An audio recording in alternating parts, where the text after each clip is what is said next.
Oui, bonjour. Alors, si vous le souhaitez, venez témoigner de ce qui peut vous fâcher ou de ce qui peut vous mettre en joie. Venez témoigner sur ma chaîne.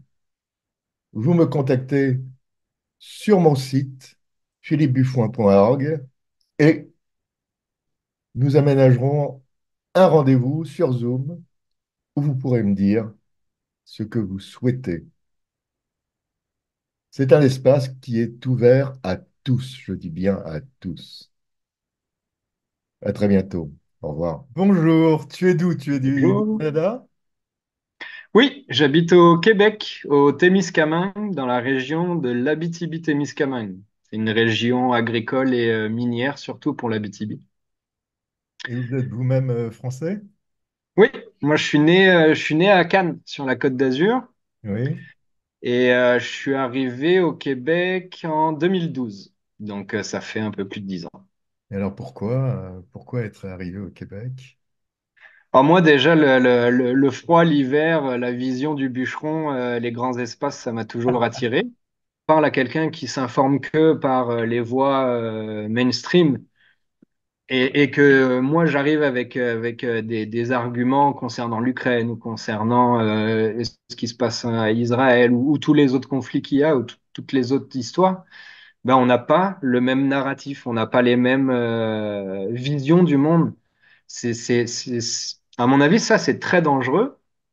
Et les réseaux sociaux nous permettaient quand même d'avoir un discours alternatif. Bien sûr. Donc, bah, ils sont en train de le bloquer parce qu'ils veulent Ouais. pas, hein. Ils sont en train de mettre des verrous un peu partout. Ici, ça a été quand même, moi je m'en suis aperçu ici avec les gilets jaunes. Ah Parce oui? que je regardais, je suivais les gilets jaunes sur YouTube ou sur des groupes Facebook et des vidéos de violences policières qu'on voyait dans les médias français, aucune mention, ça n'existait pas, il n'y avait pas de violence policière. D'ailleurs, ils ont mis 4 mois avant de commencer à en parler dans les médias français. Et au Canada, bah, ici, Radio-Canada rapportait ce que les médias français rapportaient. Donc, Oui. non, non, tout allait Ah bien. bon? Oui. Tu n'as pas la... Ici, les médias, il y a une crise des médias. Là, ils sont en train de fermer. Il y a des médias papier qui sont en train d'arrêter leur version papier. La grosse télévision privée, elle est en train de liquider un quart de ses effectifs.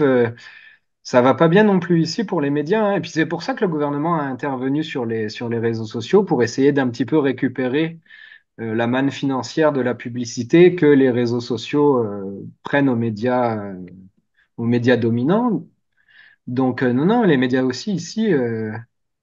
Moi, j'ai des amis qui sont soit dans la radio, soit dans le petit journal du coin, et ils font juste recopier les fils AFP ou les fils Reuters, et puis il y a aucune recherche. Non, non, C'est non, il plus y a du aucune. journalisme, alors.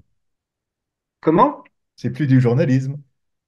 Non, ah non, clairement. Moi, j'ai un ami qui était journaliste, qui a fait des écoles de journalisme, qui me disait que de toute manière, c'était pas lui qui décidait de quoi il allait parler. Ben, j'aime bien Olivier Berruyer ou Michel Collomb aussi. Il l'explique bien. Oui. Colomb. Olivier Berruyer pour le site Les Crises et puis Michel Collomb, c'est Investigation. Ici, il y a Normand Baillargeon qui a fait un livre Petit cours d'autodéfense intellectuelle Oui.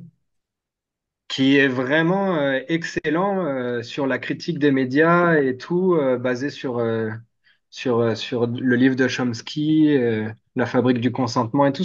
Oui.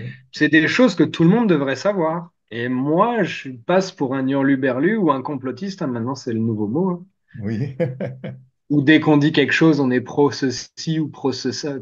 Il faut choisir son camp, on n'a pas le droit Ouais. on n'a pas le droit d'avoir un avis Faut pas qui avoir regarde juste les faut pas faits, avoir quoi. un avis, hein.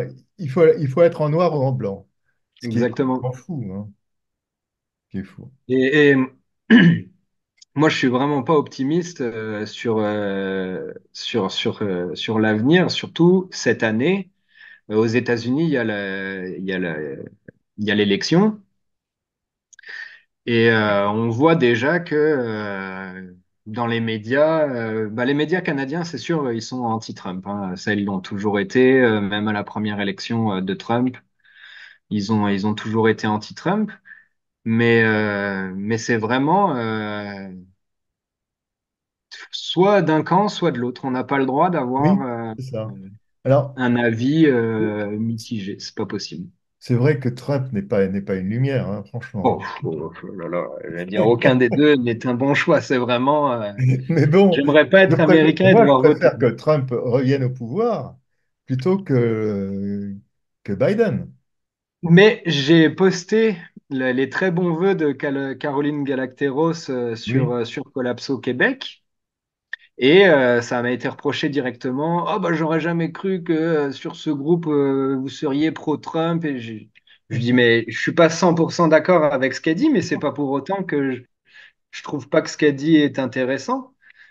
Et de toute manière, Trump ou Biden, enfin, avant, quand on disait, moi, je pense pas que ce soit le président qui décide, on passait pour un complotiste. Bah, là, maintenant, il suffit de regarder Biden. On voit bien Oui, qu'il il sait évidemment. pas se gérer lui-même. Comment il peut Non. gérer les États-Unis? Entre les deux, moi, je préfère Trump. Mais c'est ça qui est pitoyable, en fait. C'est C'est quand on est cool, hein. rendu à... Oui, oui, oui.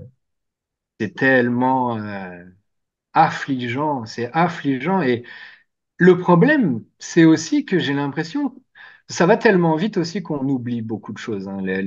Chaque journée est différente, l'actualité Oui, va à c'est une vrai. vitesse C'est folle, pour donc on ça qu'il oublie faut vite. faire revenir l'actualité, une certaine actualité de temps à autre.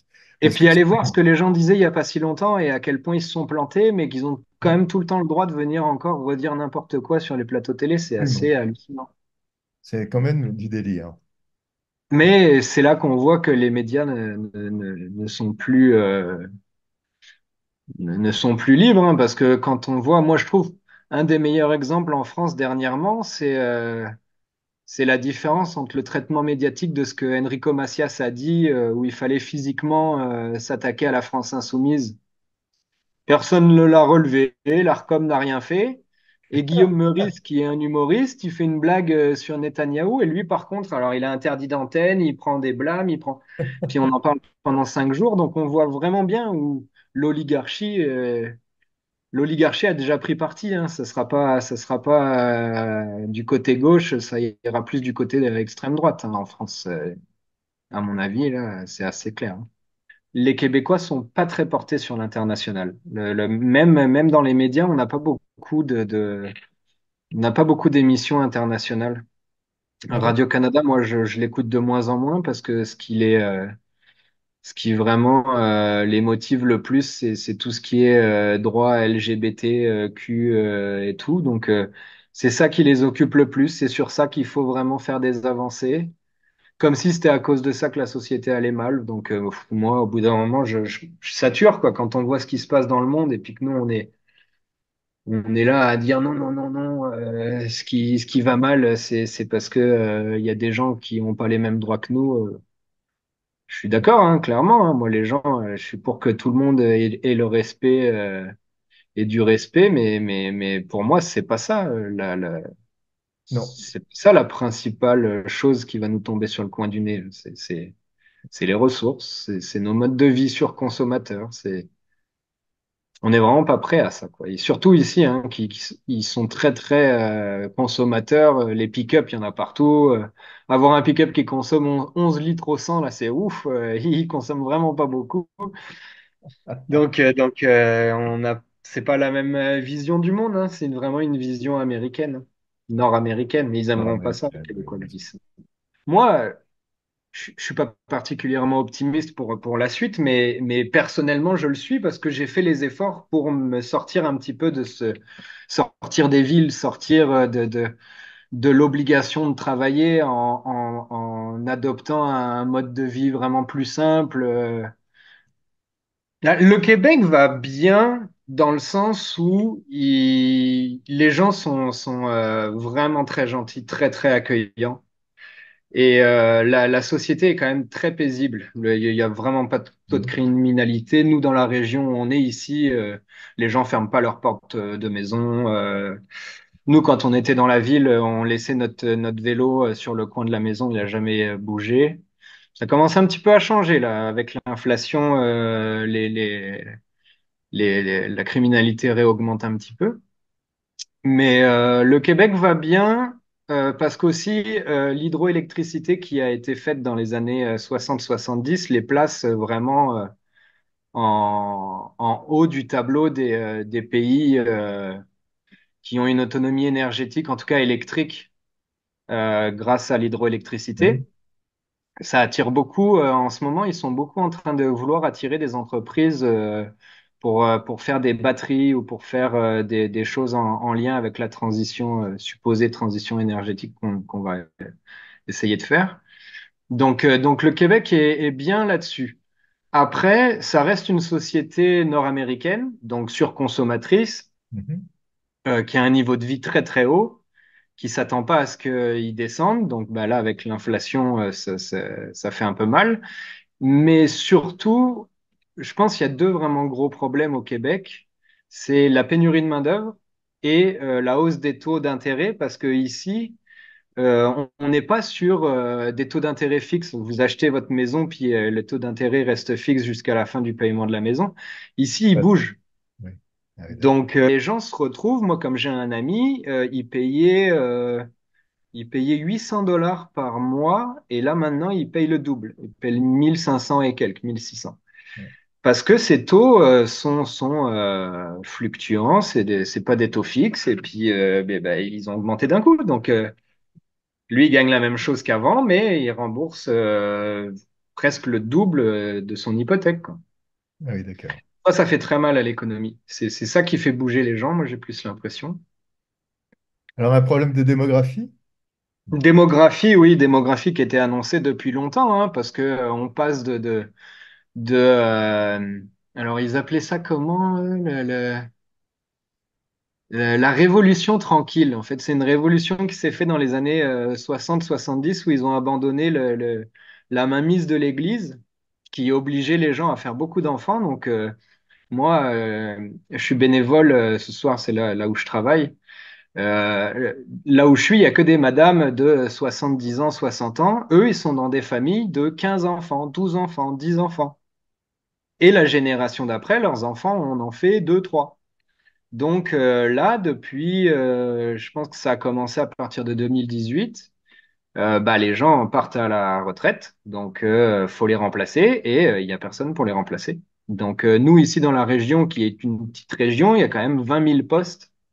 C'était le préfet de la région qui nous avait dit ça il y a quelques années. Il s'attendait à avoir besoin de 20 000 personnes dans une petite région de 100, je pense qu'on est 110 000, 120 000, un truc comme ça, même pas. Et alors, comment font-ils? Eh ben, ils font par l'immigration. Dans tout ce qui est emploi que les gens veulent pas faire, comme l'agriculture ou ici on a des grands élevages de cochons, personne veut travailler là-dedans, donc bah, c'est de l'immigration d'Amérique du Sud. Guatemala, Honduras, ils viennent d'un petit peu partout, Mexique, Chili, on a vraiment des gens qui viennent de partout, qui sont des travailleurs saisonniers. Puis bah, après, des Européens qui sont venus depuis une dizaine d'années. Nous, notre groupe d'amis ici, qui sont français ou belges, ça a été ouais, entre les années 2010-2015. Et maintenant, les services de l'État vont carrément chercher directement des gens en Afrique francophone parce qu'ils veulent des francophones. L'anglais prend de plus en plus de place au Québec et la CAQ, là, la coalition Avenir Québec, le parti au pouvoir, mise quand même pas mal sur le fait que faut pas trop avoir d'anglophones et puis il veut pas perdre la langue française, bien sûr, hein. C'est le dernier bastion en Amérique du Nord de langue française. Donc c'est ça, aller chercher de l'immigration un petit peu partout. Mais le problème, c'est que c'est très long et très difficile le processus d'immigration, alors qu'ils veulent des gens au niveau des institutions, c'est très long. Les démarches sont chères, sont longues, sont exigeantes. Le site internet, j'ai l'impression qu'ils font vraiment exprès que ça soit très difficile à comprendre pour faire comme un petit tri de personnes, parce que nous, on vient d'avoir la citoyenneté canadienne au bout de 10 ans. Ah oui. 10 ans, et puis ça coûte 2000 $ par personne.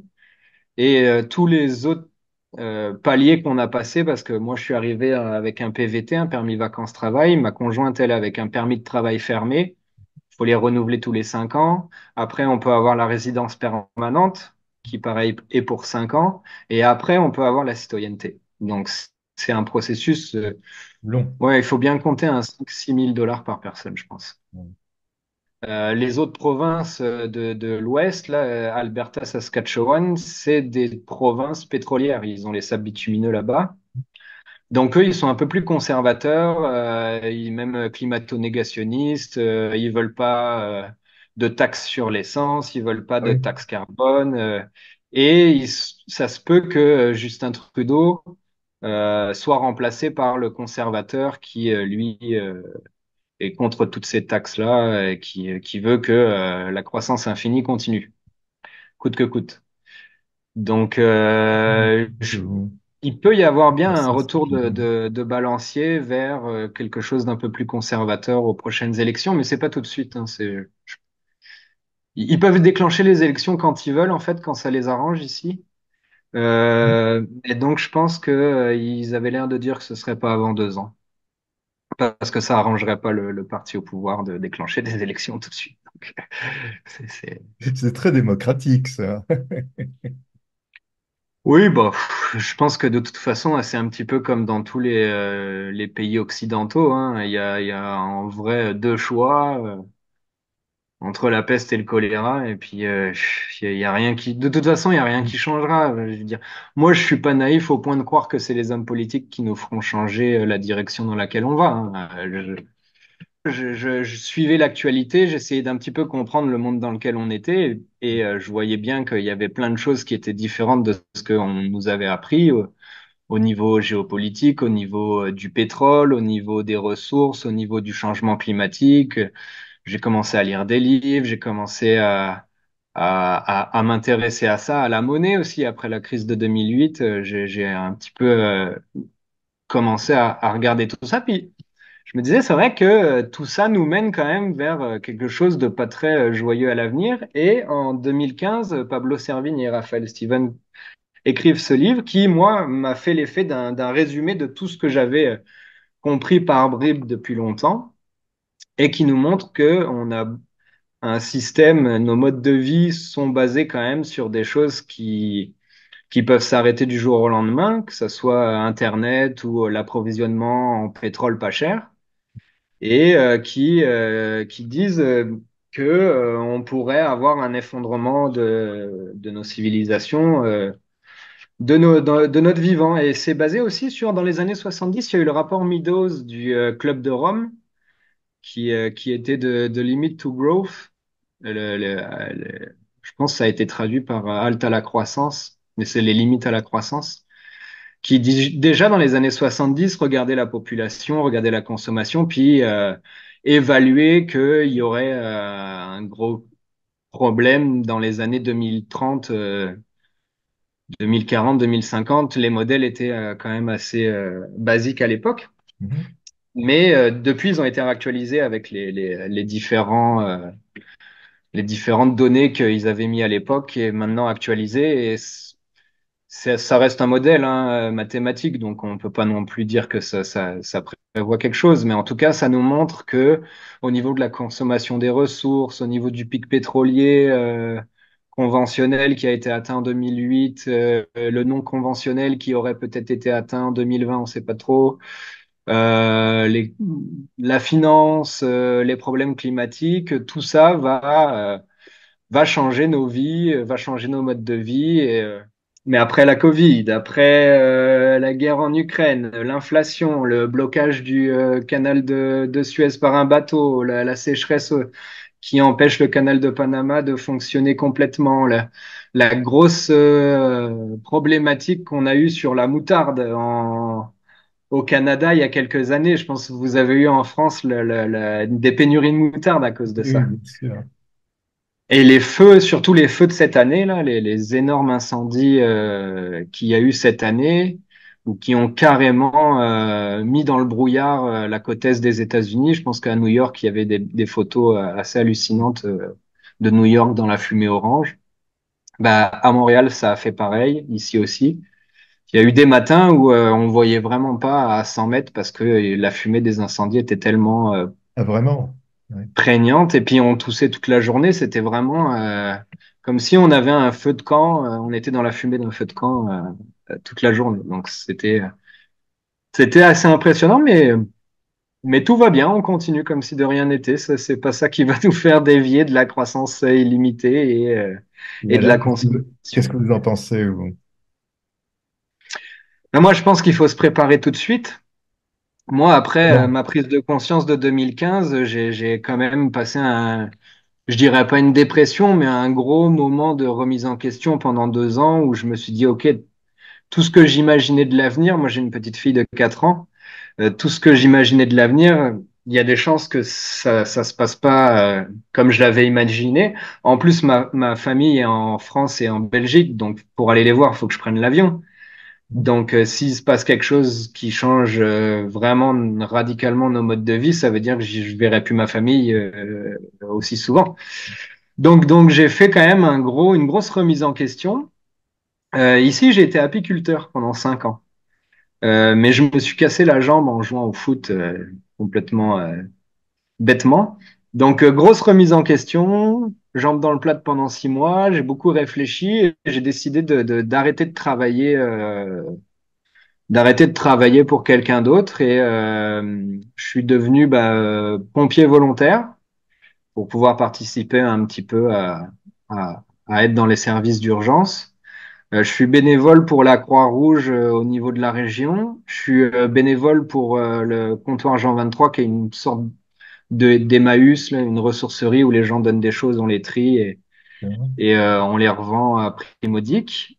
Et je suis aussi dans un regroupement citoyen, les Enverdeurs, où on fait des potagers, on essaye de motiver la population à se débrouiller un petit peu par elle-même au niveau de l'autonomie alimentaire. Donc, en fait, c'est les choses que j'ai compris après avec la collapsologie et toutes ces histoires d'effondrement, c'est qu'il faut qu'on refasse communauté, faut qu'on s'entraide, faut qu'on recycle, faut qu'on réutilise ce qu'on a et il va falloir qu'on se réautonomise localement parce qu'on va avoir des chocs globaux et puis je pense que là, l'actualité nous le montre assez difficilement, quoi. Ici, il y a un prof de HEC Montréal, donc l'école d'économie, qui a écrit un livre sur la décroissance. Donc, Oui, ça existe, c'est très intéressant, mais c'est marginal. C'est pas dans les médias parce que de toute façon, il y a que la croissance qui compte. Et puis parler d'autre chose qu'une croissance infinie, déjà, ça décrédibilise dès le début. Donc, ouais, je vois pas comment est-ce qu'on pourrait avoir un débat apaisé sur la suite parce qu'on n'est même pas capable de voir ce qui est en train de se passer aujourd'hui. ça. Mais c'est pour ça que j'adore vos chroniques. Je trouve que c'est génial ce que vous faites. Votre travail est très important. Puis surtout, il est basé sur les médias mainstream. Donc, C'est ça. on peut C'est pas ça, vous c'est la accuser seule de chose qui. Enfin, moi, je trouve que c'est un truc intéressant parce qu'on peut mélanger certains avis et les planter. Mais moi, c'est pour ça que j'adore ce que fait Régis de Castelnau, la vue du droit. Oui. Alors, vous revenez en France de temps à autre, quand même. Euh, Avec la Covid, on est resté bloqué quand même 3 ans à pas pouvoir voir notre famille. Ah Parce oui. qu'ici, il fallait avoir les 2 doses. C'était compliqué pour pouvoir voyager. Mais on est rentré l'année dernière, l'été dernier, on est rentré. Le problème aussi, c'est que ma famille est un peu éparpillée en France. La famille de ma conjointe est en France et en Belgique. Et quand on rentre, il faut vraiment faire le tour de France pour aller voir tout le monde. Donc, on prévoit ça à long terme quand même. Mais oui, en rentrant en France, on essaye de rentrer au moins pour que ma famille voie ma fille. Parce que c'est sûr que ma mère n'est pas très contente que je sois parti si loin. Mais. Mais je dois avouer que au bout de 3 semaines, on a hâte de rentrer. Je trouve l'atmosphère pesant en France. Ici, les choses sont plus simples. Ici, il y a un truc que j'avais pas compris au début qui m'a mis du temps à comprendre, c'est on nous disait t'es en train de me juger. Quand on parlait avec des gens, ils nous disaient, t'es en train de me juger là, puis je comprenais pas qu'est-ce que t'es. J'ai jamais entendu cette expression. Ça veut dire quoi? Il dit, bah, t'es en train de me dire ce qu'il faut que je fasse, t'es en train de regarder ce que je fais, me dire que c'est pas bien et tout. Et c'est vrai qu'ici, personne ne se mêle de ce que les autres font. C'est vraiment, nous, dans notre groupe d'amis, on est vraiment de tous les horizons socio-économiques. Puis Mhm. personne, il n'y a pas de classe, il n'y a pas de ah, toi, tu as un très bon emploi, toi, t'as pas d'emploi, on se parle pas. Ici, c'est vraiment, comme il dit, pas de jugement. Chacun fait ce qu'il veut et personne juge les autres. Et c'est vrai en France, on fait beaucoup ça. Personne ici va critiquer la manière dont les gens s'habillent, dont les gens se coiffent, dont les gens. En France, c'est la première chose. Moi, je me rappelle encore d'être rentré en France et la première chose que ma cousine me dit, c'est ah, c'est quoi cette coupe de cheveux? Ça faisait tellement longtemps que je l'avais pas entendu que ça m'a vraiment. Mais il faut s'extraire de quelque chose pour pouvoir en avoir Critique. un œil global. Et puis c'est vrai que je l'avais jamais vu ça. En France, on est beaucoup à juger les gens. Ça donne une sorte d'ambiance un peu moins tranquille. Ici, vraiment, moi, c'est ça que j'adore. On a la tranquillité d'esprit quand même. C'est un poids. Moi qui suis anxieux puis qui aime pas mal prévoir, qui aime observer pour un peu savoir où les choses vont. Ici, j'ai plus grand stress quand je sors. Je suis plus sur mes gardes comme avant je l'étais à Nice, par exemple. J'étais toujours sur mes gardes dehors parce que quand même, mon cousin s'est fait voler 2 fois sa moto, une fois sa voiture. Mon beau-père s'était fait voler sa voiture. Enfin, on n'est pas tranquille à Nice en fait. Quand on gare sa voiture quelque part, moi j'avais toujours la crainte de comment j'allais la retrouver, quoi. Mais, euh, mais après, c'est moi hein, qui suis peut-être un petit peu trop anxieux et puis trop sur mes gardes. On peut, on peut regarder le monde tel quel et ne pas être anxieux. On a des gros défis quand même, hein, que ce soit des défis climatiques. Ici, on le voit, hein. Là, on est en janvier et j'ai toujours pas déneigé. On a 2 centimètres de neige.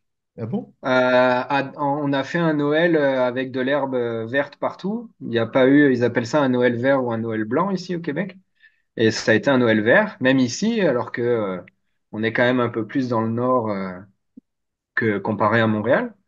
Donc là, on n'a toujours pas de neige. Je suis un Canadien qui est en Saskatchewan, dans les Grandes Plaines. Il a fait une vidéo l'année dernière, le 20 décembre, où il montrait comment dormir à la Belle Étoile à -25. Et ben cette année, il l'a refait le même jour. Il était en t-shirt, en train de filmer les champs où il n'y avait pas de neige et où il y avait les oies, les outardes, qui avaient pas, elles n'ont pas migré. Elles sont restées Ah bon? en Saskatchewan, alors que normalement, Problème. elles partent en septembre-octobre. Oui, bien sûr. Et l'année dernière, on a eu aussi des grosses inondations au printemps, parce qu'à la fonte des neiges, il y a toujours un petit coup d'inondation, mais cette année, ça a fondu grâce à de la pluie. Donc ça a rajouté de l'eau sur de la neige. Ça a provoqué, nous, on a eu des routes qui sont parties, on a des ponts qui sont partis, et il y a déjà des problèmes d'infrastructure où ils sont plus capables de mettre l'argent pour reconstruire les ponts. Ils les reconstruisent à une voie, ou ils les reconstruisent avec une capacité de charge moindre. Donc on en est déjà là à perdre des services. Ils appellent ça les découvertures de services. On en a eu cet été où il y a plus de services d'urgence. Il y a une dame qui a accouché sur les marches de l'hôpital parce que c'était fermé la nuit. Et le préposé de garde, je s'est pas réveillé ou je sais plus, et elle a accouché sur les marches il y a 2 ans, je crois. Donc on y est déjà en fait pour qui est un peu attentif à des signes, des signes avant-coureurs du fait que les choses vont radicalement changer. Après, pour ceux pour qui tout va bien et qui veulent pas regarder ce qui va mal, oui, tout va bien. À part l'inflation, ici, tout va bien. Ça, c'est sûr. Bon, bah écoute, je te remercie beaucoup. Euh, Bah, c'est un plaisir.